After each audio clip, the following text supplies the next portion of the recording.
દૂધમાં ₹2ના વધારાનો એસયુસીઆઈ દ્વારા વિરોધ કરવામાં આવ્યો હતો। અમૂલ ડેરી બાદ બરોડા ડેરીએ પણ દૂધના ભાવમાં ₹2નો વધારો ઝીક્યો છે। દૂધમાં કરાયેલા ભાવ વધારા સામે ભલે રાજકીય પક્ષ કોંગ્રેસ ભાજપ મૌન હોય, પરંતુ એસયુસીઆઈના તપનદાસ ગુપ્તાએ વિરોધનું બ્યુગલ ફૂંક્યું છે। આજે તપનદાસ ગુપ્તાએ વિરોધ સાથે દેખાવો કરી દૂધનો ભાવ પાછો ખેંચવાની માંગ કરી હતી। હાલ જ 3-4 દિવસ પહેલા જ ગુજરાતમાં ચૂંટણી પૂરી થઈ અને આ ચૂંટણીમાં લોકોએ ખોબે ખોબા ભરીને મત આપ્યા, રેકોર્ડ મતદાન થયું અને એના ઇનામ રૂપે વડોદરાની અંદર આ વડોદરા ડેરી હવે 10 તારીખે ભાવ વધારવા જઈ રહ્યા છે અને અમૂલ ડેરી ભાવ વધારી ચૂક્યા છે।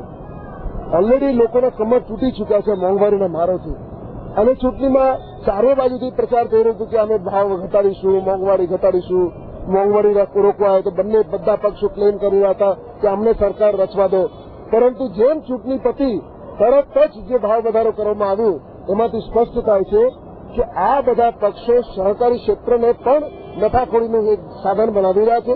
એટલે અમે અહીંયાથી માંગણી કરીએ છીએ કે તમામ ડેરીઓ અથવા તો તમામ જેટલા પણ સહકારી ક્ષેત્ર છે એને ક્યાંક દ્વારા ઓડિટ કરવામાં આવે અને આ ભાવ વધારો જે સંપૂર્ણ ગેરવાજબી છે એને રોકવામાં આવે અને જો ના રોકવામાં આવે તો એના સામે વડોદરા શહેરના તમામ નાગરિકો સખત જબરજસ્ત આંદોલન કરે તેવી અપીલ વડોદરા નાગરિક સંઘર્ષ મંચ કરે છે।